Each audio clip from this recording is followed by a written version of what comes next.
Hi, friends. Happy Thursday, and welcome to another episode of Reinvent and Rediscover. I'm your host, Ava Laurie, and I'm happy you're here today. Today, I want to talk about what to do when you're in a rut and you feel like you've lost all of your progress.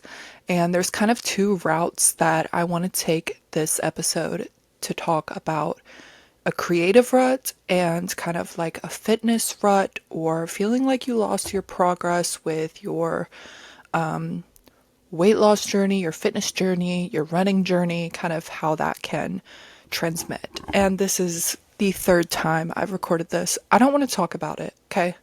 But I ended up deleting the outline I started with because when I tried to re record for the second time, the outline just wasn't doing it for me, and I feel like I had to take my own advice that I was originally trying to talk about, of like taking the pressure off your creativity.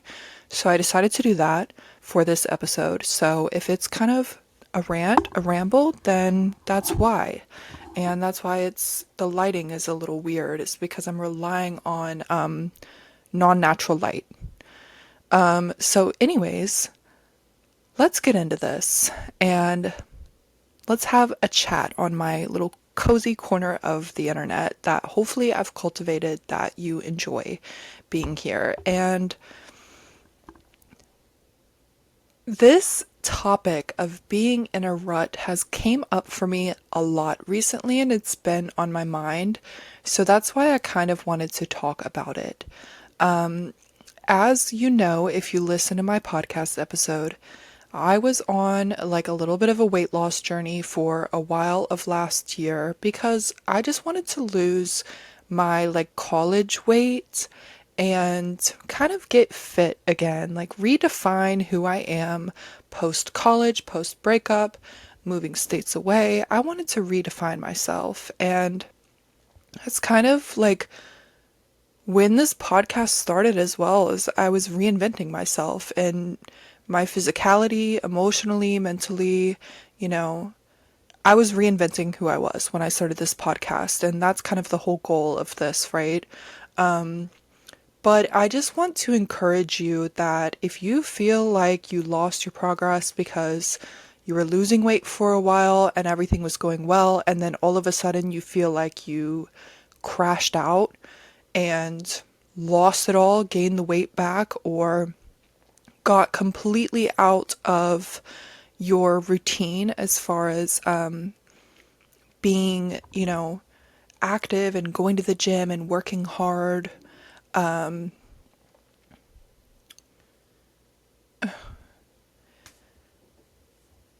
text just annoyed me. I've been irritated today because of this podcast. But I just want to encourage you and kind of like be your older sister in a sense. And just tell you my advice and my experience with what felt like losing all of my progress in my weight loss journey and my fitness journey. So a little bit of background about me. Like I said, I lost some weight last year and it was mostly in the gym. I did a lot of cardio, Stairmaster, and cleaned up my diet. So I was eating mostly whole foods, and I really just enjoyed being more active, living in a walkable city, moving from Kentucky. I was able to kind of walk everywhere. There was new stuff to see, explore. Traveling a lot as a flight attendant always allowed me to go out, walk in different cities, and I really enjoyed the journey of that. And I got addicted to losing weight and bettering myself, which can be bad, but we were on a good journey for a while, I'll say. And then I started running actually, I'm coming up on my 1 year come August 24th. And that quickly turned into training for a marathon. When I was training for a marathon, I was still going to the gym, but I wasn't really like lifting heavy. I was focusing on building up my cardiovascular endurance because that was the only thing that mattered to me at that point in time. And I continued eating the same way that I was when I was trying to lose weight when I started training for a marathon. And if you're a runner, you know how essential fueling is and eating enough carbs to sustain your training levels, okay? It is very essential that you eat properly when you are running high mileage every week. Well, as a beginner runner, I didn't really know that, and eventually it caught up to me. I, you know, got diagnosed with iron deficiency anemia, and then, just started crashing out. And the doctor was like, you need to eat more. And I was like, oh my gosh, I don't know what's going on. You know what I mean? Had a crash out moment, and I started struggling with overeating really bad. And I don't want to get really into the details of that, but I gained weight back. That sent me into a spiral because everything that I had based my identity around, literally for a year, smacked me dead in the face. I felt like I lost all my progress. The body that I worked so hard to achieve was gone. The person I was claiming to be, I no longer identified with. I felt like an imposter because my daily actions were not aligning with this, healthy and fit version of myself I was trying to display externally. So I was having a battle with myself internally and in private and secret, while on the outside still trying to portray that I had my stuff together and that I was doing okay and that I was being, fit, active, and healthy and eating healthy and taking care of myself, when in reality I was crashing out. But now that I'm on the other side of that, I'm back in the gym. I got a stress fracture. I've talked about that on this podcast too. That took me out of most of the activity I was doing because after my marathon, I kept running, and I also went back in the gym. I wanted to start lifting, doing the Stairmaster, doing all the stuff. And sorry, my phone keeps binging. And I basically was just not able to do all of that to let my ankle recover. That sent me down a spiral because I was continuing to sabotage myself even worse.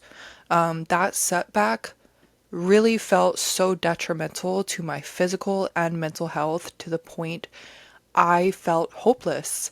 And like I said, I based so much of my identity around training for a marathon, being a runner, being fit, being active.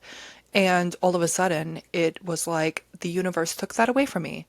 And, I could get into the spirituality factor that I feel like was involved because this setback looked me dead in the eye because I was going down a path that was not healthy. And if I didn't change what I was doing, it was not going to lead in a good direction. I was not training or fueling for longevity. I was solely trying to be thin and fit and active and this, and you can do that in a healthy way, but the path that I was headed down was not good, and it took a huge slap in the face for me to realize that what I was doing was not good for my health long term. So sometimes when we don't recognize that we are headed down the wrong path, and this is what I was talking about in my recent podcast episode of alignment and fulfilling your purpose, but when you're out of line with yourself and you're trying to force yourself and force something and put all this pressure on something, sometimes if you don't realize and clock it, the universe will send you this shitstorm, a divine storm, tear it all up, and you're going to be, why me, why me, why me? Okay, well, why you? Because you weren't listening and you were not doing what was good, beneficial, and healthy for yourself to sustain. So guess what had to happen? The universe had to hit you with something hard enough for you to change direction, change your ways, and make sense of it. And for me, thinking of it as like a divine storm, or it was like divinely in the plan, really helps me make peace with it.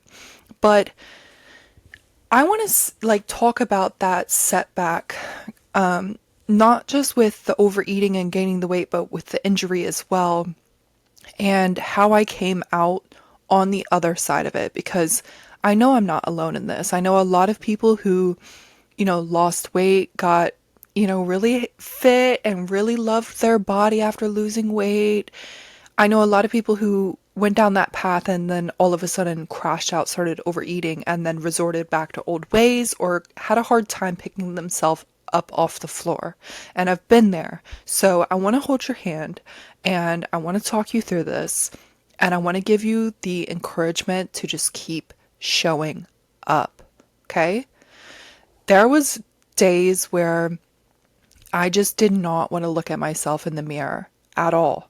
I didn't like the way I look, and I had such a detachment from the way that my brain saw myself, like the way I thought I was, and my body. That's what I'm saying. Like there was a huge disconnect because in my brain, I was still fit and active. But when I looked at myself in the mirror, I clearly had gained weight. And there was a point where I kind of had this like aha moment, and I guess it sounds silly to say out loud, but the realization that you do not have to keep spiraling.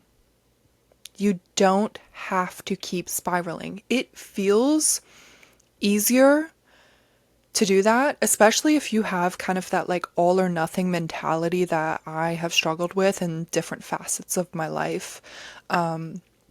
So when I was starting to spiral with overeating and an injury, I felt like I might as well continue to sabotage myself by saying, oh, well, I might as well just continue to eat like crap, overeat, binge eat, F it.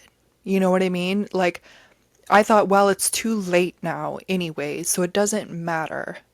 I've already gained, 5, 10 pounds, so I might as well continue to gain weight. Who cares? Stop. I just want you to stop for a second because you don't have to continue down that road. It is not too late to stand the F up. It's not too late to turn around. You do not have to keep sending yourself down a hole. You do not have to shame yourself and cultivate guilt around that. Give yourself grace, okay? It's going to be all right. But that kind of moment where my brain clicked over and was like, Ava, you can wake up tomorrow and make the decision to move forward, move on. Okay?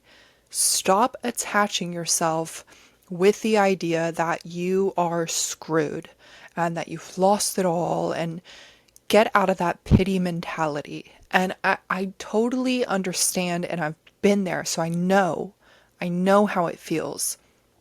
But I had that realization where it was like, the only way I'm going to come out of this and go kind of back to where I was, but in a healthier way, the only way I'm going to see through this is if I get through it and I keep going and I make the decision to stop this really bad habit of overeating and trashing my health.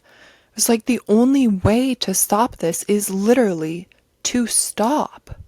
I got so fed up of treating myself like absolute shit that I woke up one day and I was like, that's it. I have had enough. So you know what I did? I started going back to the gym, and granted, I was still injured, so I had to do more low impact activity and just do what I could. But you know what I did? I showed up. Show up. Even if you don't have it in you. Even if you don't have the full effort to bring to the table like you used to, and you used to this, you used to have this, you used to be able to run 26.2 miles nonstop. You used to be able to deadlift whatever. You used to be able to do whatever the case may be. Stop romanticizing that old version of you. You are struggling right now, and that is okay. But guess what? Now you have the opportunity to use all of that knowledge that you are learning by this setback and allow it to propel you forward in the newest, most strong, beautiful, amazing version of yourself that you would not be able to achieve without all of this knowledge that you just learned through a setback. Use that setback to propel you forward. That's what I did. I realized, like, okay, well, the first time around, I was under eating and overtraining. Okay? Yeah, I liked the way I looked, but it caused me harm, essentially. Now I've crashed out, got injured. How do I move forward? Okay, well, I want to be a healthier and stronger version of myself and still like my body. Well, how do I do that? Pick my feet up, move forward, and stop romanticizing the version of me that struggled. You have to stop romanticizing the version of you that was actually struggling, first of all. But on top of that, I was finding comfort and solace in eating and pitying myself. Like, pity is like a oddly comforting feeling to pity yourself. I don't really know how to put the words to it, but it felt comforting to feel that victim mentality. It's almost addicting. That shame, the guilt, lie in bed and cry about it and overeat and eat multiple pints of ice cream. It feels oddly comforting, but I knew those habits were not good at all. So what it took was me having the courage to get up. All it takes is the courage to take one step. So I started going to the gym again. And like I said, I didn't like looking at myself in the mirror and I didn't want to be seen because I was so embarrassed. People at the gym had seen me, progressing and looking thinner and fitter when I was, doing well. And now all of a sudden I'm coming back to the gym with weight gain. Okay, first of all, who cares? You know what I mean? Like, when I'm in the gym, I am never paying attention to over a 6-month period of time how somebody's body changed. And if I am, like, I would never, like, I would just never even worry about anyone else's body. You know what I mean? Like, if I do happen to notice, it's none of my business. It's none of my business what they're going through. Period. So when I was kind of struggling with that, like, being scared of being seen and judged and perceived, which is weird because I've always been, not always, but I pride myself, at least over the past year and a half, 2 years, of being someone who has a strong sense of self, is confident in the rooms that I walk in. I'm confident in the gym. I'm a confident, person. And all of a sudden, I felt like my confidence was gone. Because when you feel like you're in a setback, you feel like you're in a rut, your confidence gets stripped from you. You know how you build confidence? Discipline, showing up for yourself, stacking effort, stacking days, and having that tangible proof that you are doing what you say that you will do. That's where confidence comes from. So if you've lost all your confidence because you no longer identify with the version of yourself that you are presently, then get up and build the confidence again. You can rebuild that. You used to be confident, build it back up. So I'd go to the gym, I'd wear baggy clothes, I'd go out in public, wear baggy clothes. If that's what it took to get myself there, I was going to do it. If that's what it took to make myself feel more comfortable in my skin, I was going to do it. You might have to do what it takes to just get it done. That's okay. I realized that I had to find comfort in other outlets rather than eating and just treating myself like crap. For me, it was comfortable to throw on some like baggy clothes and just show up anyways. Or when the days when I like really was supposed to be careful with my movement, I would go on a lot of long walks, just listen to music and just find joy in doing it and just staying consistent and finding ways to move my body and tell myself it's okay. It's not a big deal. We will move forward, but I had to keep capitalizing off that potential. I had to keep just capitalizing off the momentum and just keep rolling and rolling and rolling. And then it got easier. And then I realized, like, I'm still progressing. This journey did not end at the setback. It didn't stop there. This is an ongoing journey. The setback was part of my progression. And now I'm stronger than I was before the setback. And yeah, I'm not at my goal right now. However, I know I'm stronger and I'm a lot more capable than I was. I'm taking care of myself better, and that's what matters. And I think it's all part of the journey. And as soon as you realize that the journey didn't end, nothing, like it didn't end when things got hard. It's still going. And you can continue to move forward and just lean into that. Another thing I realized when I got back into fitness, and now I'm running and I'm back in the gym, I'm lifting weights again, is that I no longer want to resist my body's natural composition or reject my genetics in a sense. I would rather lean into my body's natural composition and train like an athlete. I feel like I have more of a natural kind of athletic build. Like, I'm tall, I have, I guess broader shoulders. I always had like muscle on my body because I was always active growing up or in a random sport. So I would rather lean into that than try and be as stick thin as possible. Some people are just naturally stick thin. Great. However, I was never like that. I was not born from, parents who were like that. It wasn't in my genetics to be like that. So it hurt me, literally, to try and become something that was not sustainable for my personal body.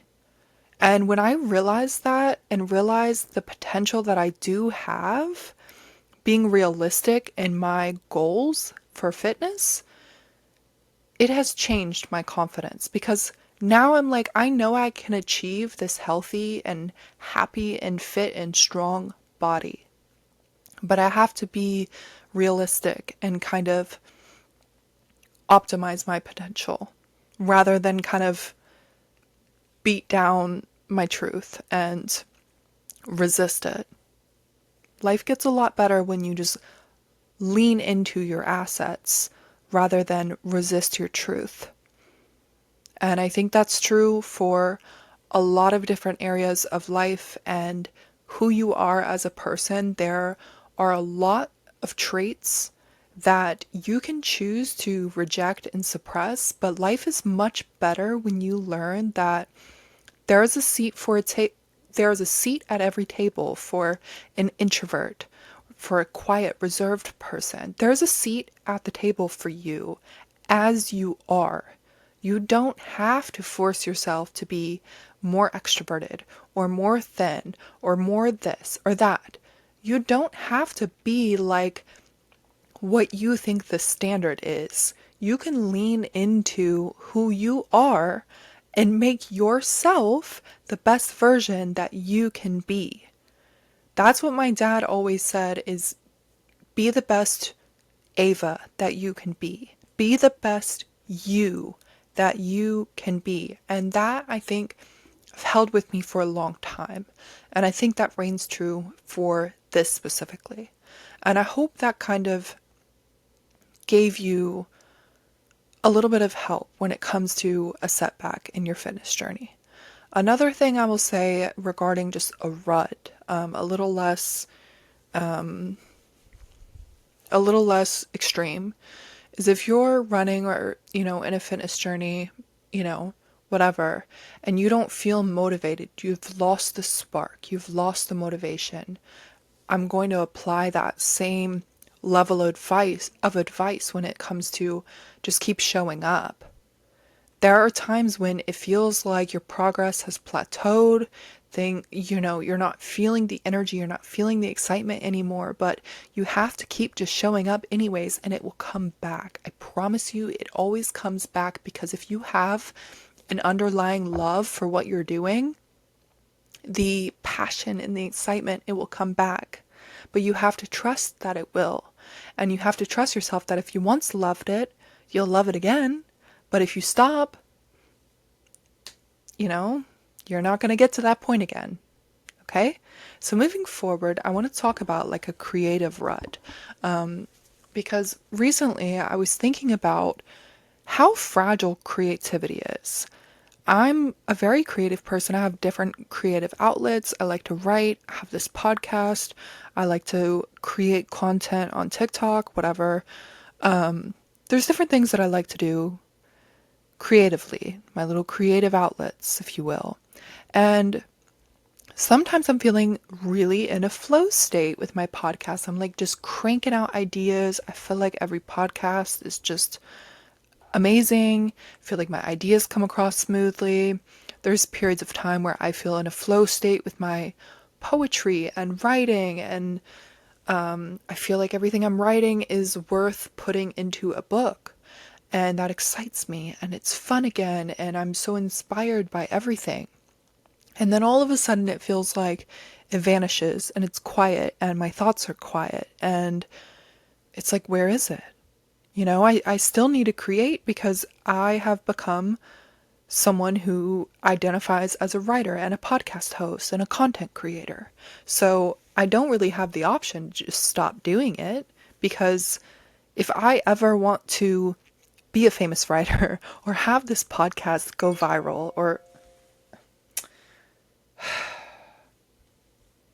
why do I have a notification for a nightclub? I think I bought tickets for a nightclub. Oh my God, I did. Apparently I was supposed to be at the club tonight. Anyways, there are times when,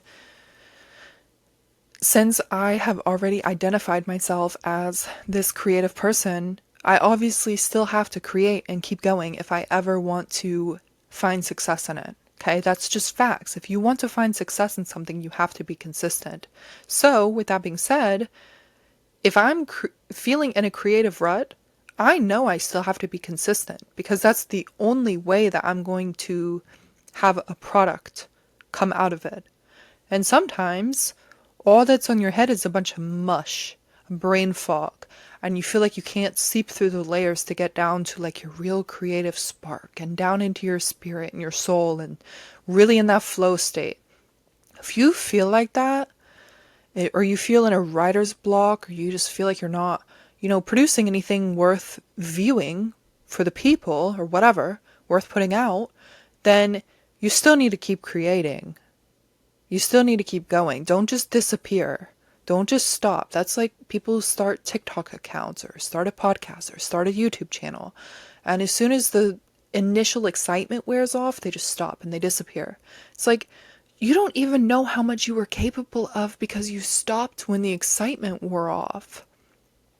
And it's sad because there's so many people I've seen where I'm like, I can see their potential. Like, they would be so successful on this app or with this, creative thing that they're doing, but they stopped right before it got good. Don't be the person that stops right before it gets good. In any area of your life, do not be the person who gives up right before it gets good, because you're always on the verge of a breakthrough when things are quiet.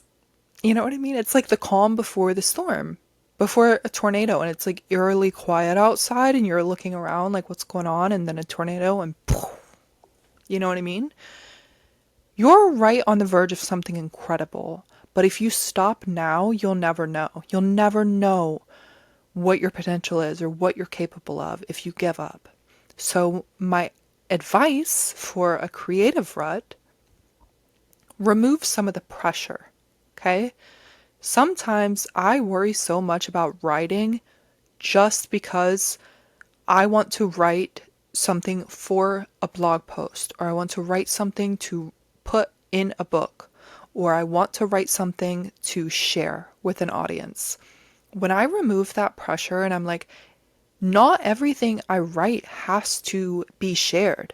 Not everything I write has to be posted on Instagram or TikTok or written into a book. Some things can be created for the sake of creation and having a creative outlet.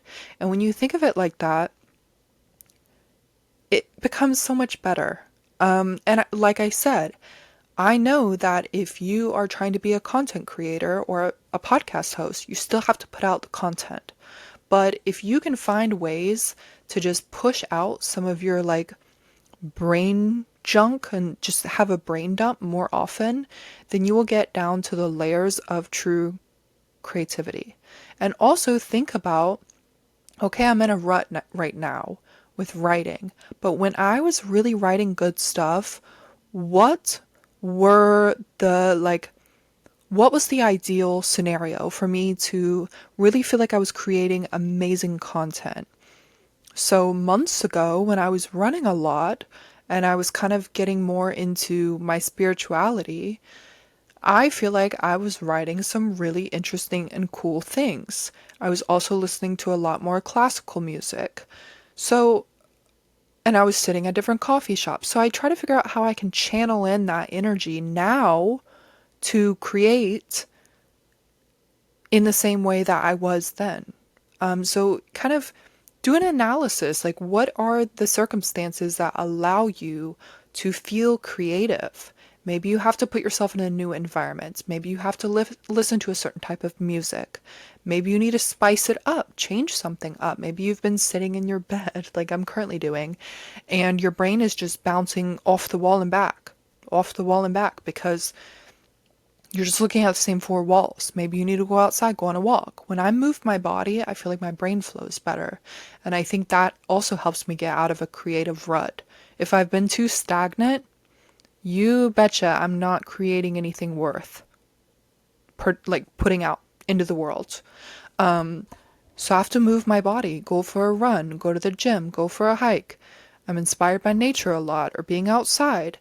So think about what inspires you, bring that back, go move your body so that when your body's moving and you're getting your blood flowing, your blood is flowing to your brain, and all of a sudden your brain is working more, you're having more thoughts, and sometimes all that comes out is a bunch of gibberish, and that's okay, but eventually, when you get enough gibberish out of the way, you'll get like the real nitty-gritty, the good stuff, and sometimes that's what you have to do.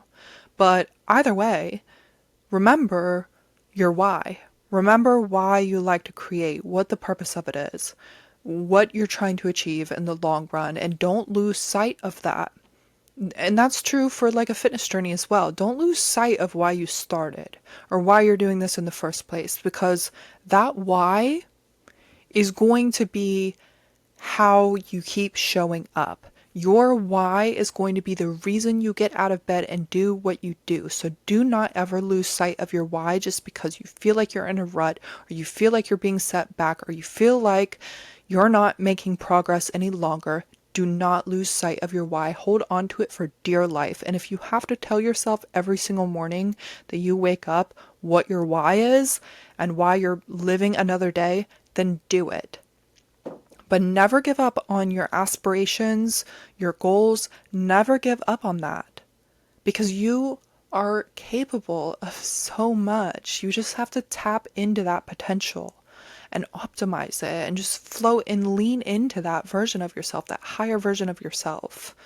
So I hope these tips gave you some sort of a feeling of relief, and that you're not alone, and that if you're in a rut or you feel like you're being a setback, it's all part of the process. It's all part of the journey. You're only going to come out better, stronger, or whatever. It's always going to be okay. And don't lose sight of why you started in the first place or why you do it in the first place. Hold on to that for dear life. This episode came out pretty late, but until next Thursday, live passionately. Bye.